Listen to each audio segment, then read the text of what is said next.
Hello everyone, welcome back to VRR tutorials. నేను కృష్ణారెడ్డి. ఈ వీడియోలో తెలుగులో మనం చాలా ఎక్కువగా మాట్లాడుకునే ఒక ఫ్రేజ్ తీసుకుని దాన్ని హిందీలో ఎలా చెప్పాలి అనేది నేర్చుకోబోతున్నాం. ఇది చాలా చాలా ఇంపార్టెంట్ ఫ్రేజ్, చాలా ఎక్కువగా యూజ్ చేస్తూ ఉంటాం మనం. వీడియో చాలా శ్రద్ధగా చూడండి. సో ఇప్పటికే మనం చాలా విషయాలు నేర్చుకున్నాం మన స్పోకెన్ హిందీ బుక్ నుంచి. హిందీ అక్షరాలు చదవడం రాయడం, అంటే హిందీ చదవడం రాయడం రాని వాళ్ళ కోసం వర్ణమాల, బారకడి, అలాగే చిన్న చిన్న పదాలు ఎలా కూర్చాలి, ఓకే, ద్విత్వాక్షర, సంయుక్తాక్షర్ అంటే ఒత్తులు, తెలుగులో మనం ఒత్తులు అంటాం, హిందీలో ఈ ఒత్తుల్ని ఎలా చెప్పాలి. అలాగే సర్వనామాలు, సహాయక్రియలు అంటే వర్తమానకాలిక సహాయక్రియలు, హూ హో హై తాతేతి, హోంగా హోంగి, భూతకాలిక సహాయక్రియలు, భవిష్యత్కాలిక సహాయక్రియలు, నహి, అలాగే క్యా, ఆ ఏ నియం, ఓకే. అలాగే ఎవరికైనా కూడా ఏదైనా పని చెప్పడం ఎలా, ఏదైనా పని చెయ్యొద్దు అని చెప్పడం ఎలా, చేయనివ్వమని చెప్పడం ఎలా, దేనాకా ప్రయోగ, తోకా ప్రయోగ, అయితే అనే అర్థంలో తో, భీ, ఇలాంటి చాలా విషయాలు, కారక ప్రత్యయం నేర్చుకున్నాం. సో ఇవన్నీ కూడా మనం ఆల్రెడీ నేర్చుకుని ఉన్నాం. ఒకవేళ మీరు ఈ సిరీస్లో ఇప్పటివరకు అప్లోడ్ చేసిన వీడియోస్ చూడకుండా ఈ వీడియోనే ఫస్ట్ చూస్తున్నట్టయితే పైన నెంబర్స్కి ప్లేలిస్ట్ అని వాట్సాప్ చేయండి. వాట్సాప్ చేస్తే మేము మీకు ఆ ప్లేలిస్ట్ అంతా కూడా పంపిస్తాం మీకు. అలాగే ఇక్కడ మనకి కనిపిస్తున్న ఇండెక్స్ అంతా కూడా మన స్పోకెన్ హిందీ బుక్ నుంచి ఈ కాన్సెప్ట్స్ అన్నీ కూడా టీచర్స్ ఉంటాయి ఆ బుక్లో. ఆ బుక్ పర్చేస్ చేయాలనుకున్నా కూడా మీరు పైన నెంబర్స్ కాల్ చేసి మీరు ఆర్డర్ ఇవ్వచ్చు. ఆల్ ఓవర్ ఇండియా ఎక్కడికైనా కూడా మేము బై పోస్ట్ పంపించగలుగుతాం. అలాగే పీడిఎఫ్ ఫార్మేట్లో కూడా అవైలబుల్గా ఉంది. మీరు హ్యాపీగా మీ ఫోన్లోనే పీడిఎఫ్ షేర్ చేస్తాం మీకు, మీరు చక్కగా చూస్తూ నేర్చుకోవచ్చు. ఓకే, స్టార్ట్ చేద్దాం. ఈరోజు మనం నేర్చుకోబోతున్న కాన్సెప్ట్ ఏంటి అంటే చూడండి, 41st పేజ్లో ఉన్న హీకా ప్రయోగ్. హీ అంటే అర్థం ఏంటంటే ఏదైనా మనం నొక్కి చెప్తూ ఉంటాం, ఏదైనా కూడా మనం నొక్కి చెప్తూ ఉంటాం. అంటే నువ్వే వెళ్ళు, నువ్వే తిను, నువ్వే త్రాగు, ఓకే. లేకపోతే ఇక్కడే కూర్చో, అక్కడే నిలబడు, ఇలా అక్కడే, ఇక్కడే, నువ్వే, నేనే, ఇలా చాలా నొక్కి మాట్లాడుతూ ఉంటాం కదా. దీనిని హిందీలో ఎలా చెప్పాలి అనేది నేర్చుకోబోతున్నాం. ఓకే, పేజ్ నెంబర్ 41, మీ దగ్గర బుక్స్ ఉన్నట్టయితే పేజ్ నెంబర్ 41 ఓపెన్ చేయండి. అక్కడ మీకు హీకా ప్రయోగ్ అని చెప్పేసి కాన్సెప్ట్ కనిపిస్తుంది. హీకా ప్రయోగ్ చూడండి, హీని ఏదైనా సర్వనామానికి జోడిస్తే అతడే, ఆమె, వారే, వీరే ఇలాంటి అర్థాలు వస్తుంది. అలానే హీని జోడిస్తే సర్వనామాలు ఎలా రూపాంతరం చెందుతాయో కూడా చూద్దాం. ఓకే, చూడండి, నేను అంటే ఏం చెప్తాం మనం, మై అంటాం కదా. మై అంటే నేను, okay. My plus he, my he అంటే అర్థం ఏంటంటే నేనే. మై హీ అంటే నేనే, ఓకే. నేనే వస్తాను, మై హీ ఆవుంగా. ఈ వస్తాను అనేది ఫ్యూచర్లో మనం చెప్పుకోబోతుంది, ఫ్యూచర్ టెన్స్ సంబంధించి. ఇక్కడ ఎగ్జాంపుల్ కోసం చెప్తున్నాను అనమాట. మై హీ ఆవుంగా అంటే నేనే వస్తాను, ఓకే. నేనే చేస్తాను, మై హీ కరుంగా. నేనే వచ్చాను, మై హీ ఆయా, నేనే వస్తున్నాను ప్రతిరోజు, ఓకే. మై హీ ఆ రహా హూం లేదా ఆతా హూం, ఓకే. సో ఇలా నేనే అని మనం నొక్కి చెప్పాలనుకున్నప్పుడు మై హీ హూం అంటే నేనే ఇలా మనం చెప్పొచ్చు. అలాగే నువ్వే లేదా నీవే అని చెప్పాలనుకున్నప్పుడు తూ హీ అంటాం అనమాట. తూ అంటే నువ్వు, హీ అంటే నొక్కి చెప్పడం, రెండు కలిపితే తూ హీ అంటే నువ్వే. తూ హీ ఆవో నువ్వేరా, తూ హీ ఆవో నువ్వేరా, తూ హీ జావో నువ్వే వెళ్ళు, తూ హీ ఖావో నువ్వే తిను, ఇలా చెప్పొచ్చు అనమాట. అలాగే కొంత రెస్పెక్ట్ ఇస్తూ తుమ్మని పిలిచే వాళ్ళకి ఈ హీ యాడ్ చేసినట్టయితే ఏమవుతుంది, తుమ్ హీ అంటాం. తుమ్ హీ అంటే అర్థం ఏంటి, నువ్వే, ఓకే. తూ హీ, తుమ్ హీ రెండు కూడా ఒకేలా ఉంటాయి, కాకపోతే తూ అనే దానికి రెస్పెక్ట్ లేకుండా మాట్లాడే వాళ్ళ కోసం తూ యూజ్ చేస్తామని చెప్పుకున్నాం మనం. అలాగే తుమ్ అంటే కొంత రెస్పెక్ట్ ఇస్తూ చెప్పే వాళ్ళకి తుమ్ అని చెప్తామని చెప్పుకున్నాం కదా. తుమ్ హీ అంటే నువ్వే. నెక్స్ట్ అతడే, ఆమె, అదే అని చెప్పాలనుకున్నప్పుడు వహ్ ప్లస్ హీ ఏమవుతుంది, వహీ అవుతుంది. వహీ అంటే అతడే, ఆమె, అదే ఇలా చెప్తాం. నెక్స్ట్ ఇతడే, ఈమె, ఇదే అని చెప్పాలనుకున్నప్పుడు యహ్ ప్లస్ హీ యహీ అంటాం. యహీ అంటే ఇతడే, ఈమె, ఇదే ఇలా మనం మాట్లాడచ్చు. నెక్స్ట్ వాళ్ళే వచ్చారు, ఓకే. ఇలా మనం చెప్పాలనుకున్నప్పుడు ఉన్హీ అంటాం అనమాట. ఉన్హీ అంటే వే ప్లస్ హీ, ఉన్హీ. వే అంటే వాళ్ళు, హీ అంటే నొక్కు చెప్పడం, రెండు కలిపితే ఉన్హీ అంటే వాళ్ళే వచ్చారు. ఉన్హీ ఆయే వాళ్ళే వచ్చారు. ఉన్హీ ఆయత్ హే వాళ్ళే వచ్చి ఉండినారు, ఓకే. అలాగే వీళ్ళే అంటే ఇన్హీ అంటే వీళ్ళే, ఓకే. ఏ అంటే వీరు, హీ అంటే నొక్కు చెప్పడం, రెండు కలిపితే ఇన్హీ అంటే వీళ్ళే. నెక్స్ట్ హమ్ హీ అంటే మేమే. హమ్ అంటే మేము, హీ అంటే నొక్కు చెప్పడం, రెండు కలిపితే హమ్ హీ ఆయేంగే మేమే వస్తాం, ఓకే.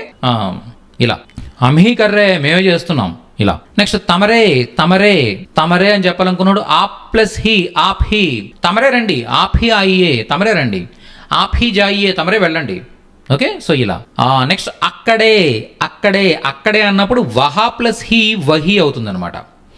ఓకే, చూడండి ఇక్కడ మనకి ఒక చిన్న డిఫరెన్స్ ఉంది. ఇక్కడ చూడండి, ఇక్కడ వహీ అని చూసారా, ఈ వహీకిను డిఫరెన్స్ ఏంటి అంటే నేను ఇక్కడ రాస్తున్నా చూడండి క్లియర్గా, మీకు క్లియర్ కనిపించే విధంగా. ఓకే, హీ పైన డాట్ లేదు చూసారా, దీని అర్థం ఏంటంటే అతడే, ఆమె, అదే అని నొక్కి చెప్పినట్టుగా అర్థం వస్తుంది అనమాట. ఆమె లేదా అదే అని నొక్కి చెప్పినట్టుగా అర్థం వస్తుంది. ఎప్పుడైతే మీరు ఈ వహీకి పైన డాట్ పెడుతున్నారో చూడండి, ఇక్కడ రాస్తున్నాను, వహీ పైన డాట్ పెడుతున్నాను నేను. ఎప్పుడైతే నేను డాట్ పెట్టానో దాని అర్థం ఏమొస్తుందంటే అక్కడే, ఏంటిది అక్కడే అని అర్థం వస్తుంది అనమాట.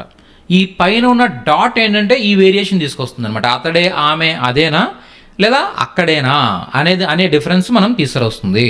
అలాగే చూడండి, యహ్ ప్లస్ హీ యహీ, ఇక్కడ పైన డాట్ లేదు. అదే పైన డాట్ పెట్టారనుకోండి, యహా ప్లస్ హీ యహీ అవుతుంది అనమాట, ఇక్కడే అని అర్థం వస్తుంది. నెక్స్ట్ ఆజ్ హీ అంటే ఈ రోజే, ఆజ్ ఈ రోజు, హీ నొక్కి చెప్తున్నాం ఈ రోజే, ఆజ్ హీ ఈ రోజే. అర్థమైందా మీకు? సో ఈ విధంగా మనం హీ అనే ప్రత్యయాన్ని సర్వనామాలకి జోడించినప్పుడు ఈ విధంగా మై హీ, తూ హీ, తుమ్ హీ, వహీ, యహీ, ఉన్హీ, ఇన్హీ, హమ్ హీ, ఆప్ హీ ఇలా మనం చెప్పొచ్చు. రామ్ హీ, ఒక పేరుకి ఏదైనా యాడ్ చేశారనుకోండి, రామ్ హీ రామే. ఓకే, ఎవరు వచ్చారు? రామ్ హీ ఆయా అంటే అర్థం ఏంటి? రామే వచ్చాడు, వేరే ఎవరు కాదు, రామే వచ్చాడు. సీతా హీ ఆయి, సీతే వచ్చింది. ఓకే, రామ్ హీ ఆయా, సీతా హీ ఆయి, సీతే వచ్చింది, రామే వచ్చాడు. మై హీ ఆయా, నేనే వచ్చాను. ఓకే, మై హీ ఆయా హూ, మై హీ ఆయా, నేనే వచ్చాను. అర్థమైందా? సో ఇలా మనం చెప్పొచ్చు. ఈ పేజ్ నెంబర్ 41లో నేను కొన్ని ఎగ్జాంపుల్ సెంటెన్స్ ఇచ్చాను చూడండి. ఓకే, నేను వన్ బై వన్ చదువుతూ మీకు ఎక్స్ప్లెయిన్ చేస్తూ ఉంటాను. మీరు బుక్ రిఫర్ చేస్తూ ఉండండి. ఓకే, పదే మళ్ళీ వీడియోస్ చూడాల్సిన అవసరం లేకుండా కాన్సెప్ట్స్ అన్ని ఈజీగా మీరు నేర్చుకోవడానికి మన బుక్ చాలా బాగా ఉపయోగపడుతుంది.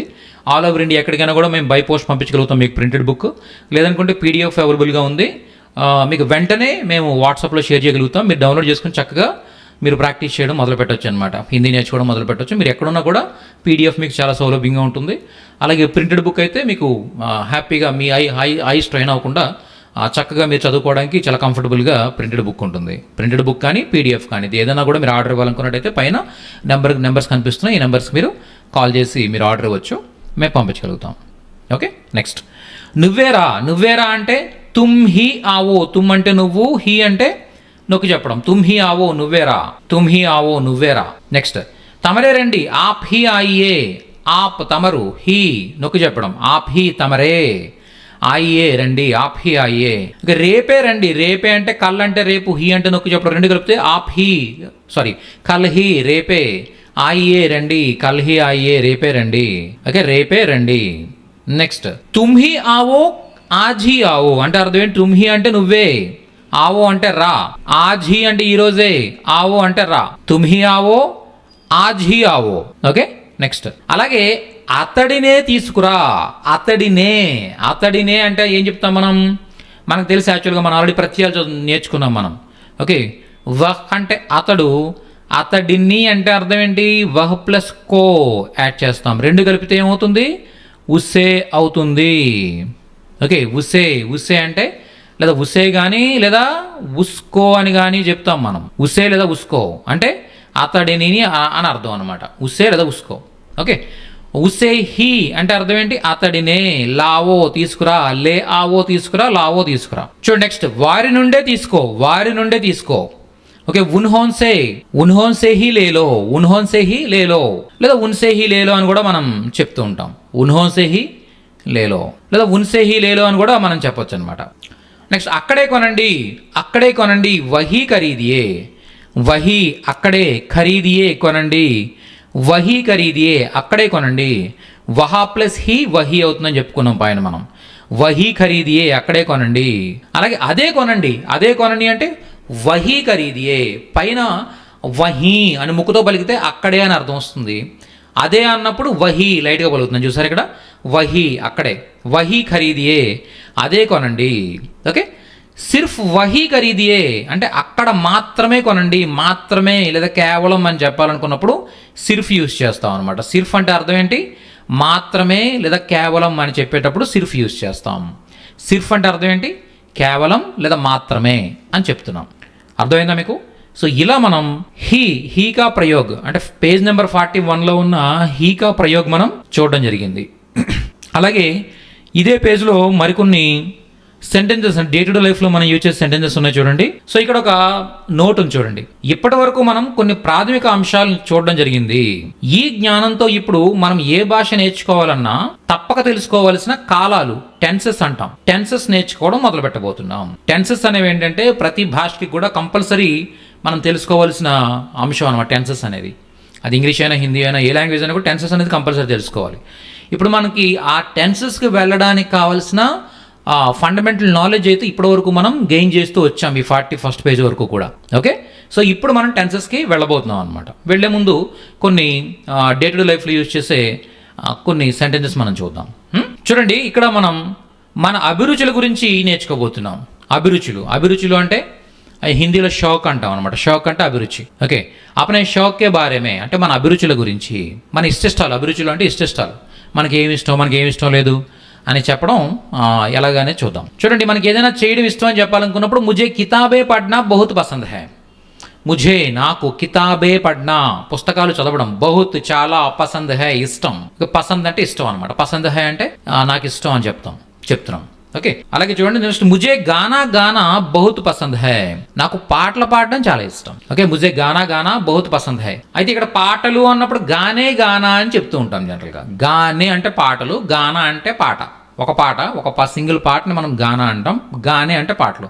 ముజే గానా బహుత్ పసంద్ హై ఇలా కూడా చెప్పొచ్చు అనమాట. నెక్స్ట్ ముజే ఫిల్మే దేఖ్నే మే బహుత్ దిల్చస్పీ హై. ముజే ఫిల్మే దేఖ్నే మే నాకు సినిమాలు చూడడం బహుత్ దిల్చస్పీ హై చాలా ఇష్టం. నేను చాలా ఇష్టపడతాను. నాకు చాలా ఆసక్తి.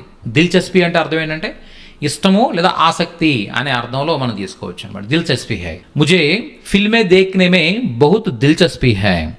నాకు సినిమాలు చూడడం చాలా ఇష్టం ఇలా చెప్తాం. నెక్స్ట్, ఒకవేళ మీరు ఏదైనా ఫుడ్ ఇష్టం అని చెప్పాలనుకున్నప్పుడు ఖానా పసంద్. ఓకే, ముజే సమోసే ఖానా బహుత్ పసంద్ హై. సమోసే ఖానా బహుత్ పసంద్ హై. నాకు సమోసాలు తినడం చాలా ఇష్టం. బహుత్ పసంద్ హై చాలా ఇష్టం. నాకు సమోసాలు ఖానా తినడం బహుత్ పసంద్ హై చాలా ఇష్టం. మేరా పసందీదా ఖానా దాల్ మఖనీ హై. మేరా పసందీదా ఖానా అంటే నాకు ఇష్టమైన ఫుడ్. మేరా పసందీదా ఖానా దాల్ మఖనీ హై. మేరా అంటే నా యొక్క, పసందీదా అంటే ఫేవరెట్, ఖానా అంటే ఫుడ్, దాల్ మఖనీ హై దాల్ మఖనీ. మేరా పసందీదా ఖానా హైదరాబాదీ బిర్యానీ హై. నాకు ఇష్టమైన ఫుడ్ హైదరాబాద్ బిర్యానీ. ఇలా ఏదైనా కూడా మీ ఇష్టమైన ఫుడ్ గురించి మీరు చెప్పాలనుకున్నప్పుడు మేరా పసందీదా ఖానా అని చెప్పొచ్చు. ఓకే, లేదా ముజే బిర్యానీ ఖానా బహుత్ పసంద్ హై. ముజే ఐస్ క్రీమ్ ఖానా బహుత్ పసంద్ హై ఇలా చెప్పొచ్చు అనమాట. మేరా పసందీదా ఖానా అంటే నాకు ఇష్టమైన, నాకు ఫేవరెట్ ఫుడ్ అని చెప్పి మీ ఫేవరెట్ ఫుడ్ గురించి చెప్తారు. లేదా నేను ఐస్ క్రీమ్ తినడం ఇష్టపడతాను, నాకు ఐస్ క్రీమ్ తినడం ఇష్టం, లేదా నాకు బిర్యానీ తినడం ఇష్టం ఇలా చెప్పాలనుకున్నప్పుడు ముజే బిర్యానీ ఖానా బహుత్ పసంద్ హై ఇలా చెప్తారనమాట. అర్థమైందా మీకు? సో ఈ విధంగా మనం ఒక 41 పేజెస్లో చాలా ఇన్ఫర్మేషన్ నేర్చుకోవడం జరిగింది. మీకు ఆల్రెడీ ఇప్పటికే ఈ బుక్లో ఎంత కంటెంట్ ఉంటుంది, ఎంత ఇంపార్టెంట్ ఈ బుక్ హిందీ నేర్చుకోవడానికి అనేది మీకు ఆల్రెడీ అర్థమై ఉండాలి. సో ఇంకా మనకు 230 పేజెస్ బుక్ ఇది. అంటే మనం చాలా ఇన్ఫర్మేషన్ ఇంకా బుక్లో అవైలబుల్గా ఉందన్నమాట. 238 పేజెస్ అంటే మామూలు విషయం కాదు. సో చాలా ఇన్ఫర్మేషన్ మనకి ఈ బుక్లో అవైలబుల్గా ఉంది. సో మీరు బుక్ పర్చేజ్ చేసి చక్కగా ఈ వీడియోస్ చూస్తూ మీరు హిందీ లాంగ్వేజ్ నేర్చుకోవచ్చు. ఓకే, అలాగే ఒకవేళ మీకు మా సపోర్ట్ కావాలి అంటే బుక్ ద్వారా వీడియోస్ చూస్తూ నేర్చుకోవడం అనేది మా అంతరం మేము నేర్చుకోవడం కొద్దిగా సీరియస్నెస్ ఉండట్లేదు. అంటే ఒకరోజు చేయగలుగుతున్నాం, ఒకరోజు చేయలేకపోతున్నాం. అలాంటి ప్రాబ్లమ్స్ మీకు ఉన్నాయంటే మీ వర్క్ ప్రెషర్లో మీరు అలా చేయలేకపోతున్నారు అనుకున్నట్టయితే మీరు చక్కగా క్లాసెస్ అటెండ్ అవ్వచ్చు. క్లాసెస్ అటెండ్ అయితే మేమే ప్రతిరోజు ఒక 1 అవర్ మీకు క్లాస్ టీచ్ చేస్తాం. ఓకే, ఇంట్రాక్షన్ ఉంటుందన్నమాట. సో అలాగే మీకు వచ్చే డౌట్స్ అన్ని క్లారిఫై చేస్తూ ఉంటాం. వెంటనే మీ డౌట్స్ అన్ని క్లారిఫై అయిపోతుంటాయి కాబట్టి ఇంకా ఇంట్రెస్ట్ క్రియేట్ అవుతుంది అనమాట. అలాగే మీతో పాటు నేర్చుకునే చాలామంది ఉంటారు కాబట్టి వాళ్ళందరినీ చూస్తూ కూడా మనం మోటివేట్ అవుతూ ముందుకు వెళ్ళొచ్చు అనమాట. అలా ఏంటంటే క్లాసెస్ ఎక్కడ కూడా మిస్ అవ్వకుండా చక్కగా కన్సిస్టెన్సీ మెయింటైన్ చేస్తూ వెళ్ళడానికి క్లాసెస్ అనేది చాలా చాలా బాగుంటుంది. ఆ ఎన్వైరన్మెంట్ క్రియేట్ అవుతుంది అనమాట అక్కడ. అంటే ఒక్కళ్ళం కూర్చుని నేర్చుకోవడానికి కొద్దిగా బోర్ ఫీల్ అవుతుంటారు చాలామంది. సో అలా కాకుండా చక్కగా మీరు ఒక ఎన్వైరన్మెంట్ అది కూడా మీ ఇంటి దగ్గర నుంచే. ఓకే, ఎక్కడికి రానవసరం లేదు. ఓకే, సో ఆన్లైన్ క్లాసెస్ ద్వారా మీరు నేర్చుకోవచ్చు. డైరెక్ట్గా మీరు మాతో మాట్లాడొచ్చు. ఇలా వీడియోలో ఇప్పుడు నేను మీతో మాట్లాడుతాను, కానీ మీరు నాతో మాట్లాడడానికి, డౌట్స్ క్లారిఫై చేసుకోవడానికి ఛాన్స్ లేదు. మీకు ఏ డౌట్ వచ్చినా కూడా మీరు నెక్స్ట్ వీడియోస్లో ఎక్కడైనా ఉంటుందేమో, ఆ డౌట్ క్లారిఫై అవుతుందేమో వీడియోస్ అని చూడాలి తప్ప వెంటనే మీకు డౌట్ క్లారిఫై అయ్యే ఛాన్స్ అయితే ఉండదు కదా ఇక్కడ. సో అలా కాకుండా క్లాసెస్ అయితే డైరెక్ట్గా వెంటనే మీరు మీ డౌట్స్ క్లియర్ చేసుకోవచ్చు చక్కగా. ప్లస్ మేము మీతో మాట్లాడిస్తూ ఉంటాం. ఓకే, మేము మిమ్మల్ని క్వశ్చన్లు అడుగుతూ ఉంటాం, మీరు ఆన్సర్ చేస్తూ ఉంటారు. మీరు ఇచ్చిన ఆన్సర్లను బేస్ చేసుకుని మీకు ఎంతవరకు అర్థమైంది అనే దాన్ని బట్టి మాకు అర్థమవుతుంది. కాబట్టి ఇంకా మంచి మంచి ఎగ్జాంపుల్స్ ఇస్తూ అక్కడక్కడే మీ ప్రాబ్లమ్ సొల్యూషన్స్ ఫైండ్ అవుట్ చేసుకుంటూ మిమ్మల్ని చక్కగా ఎటువంటి ఇబ్బంది లేకుండా ముందుకు తీసుకెళ్ళగలిగే ప్రోగ్రామ్ ఆన్లైన్ క్లాసెస్ అనమాట. ఇది 3 monthsలో ఇప్పటికే కొన్ని వేల మందికి మేము ట్రైన్ చేసిన ఎక్స్పీరియన్స్ మాకుంది. 3 months టైం మీరు మాకు ఇవ్వగలిగితే మీకు హిందీ లైఫ్లో ప్రాబ్లం కాకుండా మీరు ఎక్కడైనా కూడా హిందీలో మేనేజ్ చేయగలిగే స్థాయికి మేము తీసుకెళ్ళిపోతాం. సో ఇప్పటికే మా దగ్గర జాయిన్ అయిన స్టూడెంట్స్ అందరూ కూడా 3 months కోర్స్ కంప్లీట్ చేసిన వాళ్ళు నార్త్ ఇండియన్ పీపుల్తో చక్కగా కమ్యూనికేట్ చేస్తూ వాళ్ళ బిజినెస్ అండ్ జాబ్స్ చేసుకోగలుగుతున్నారు. ఓకే, అంతవరకు తీసుకున్న ఎక్స్పీరియన్స్ మాకుంది. సో క్లాసెస్ జాయిన్ అవ్వాలనుకున్నా లేదా బుక్ పర్చేజ్ చేసి ఇదే విధంగా మీరు వీడియోస్ చూస్తూ చక్కగా నేర్చుకోవాలనుకున్నా కూడా మీరు పైన నెంబర్స్కి కాంటాక్ట్ చేయొచ్చు. ఓకే, నెక్స్ట్ సెషన్లో మరింత నేర్చుకుంటూ మళ్ళీ కలుద్దాం. Thank you so much.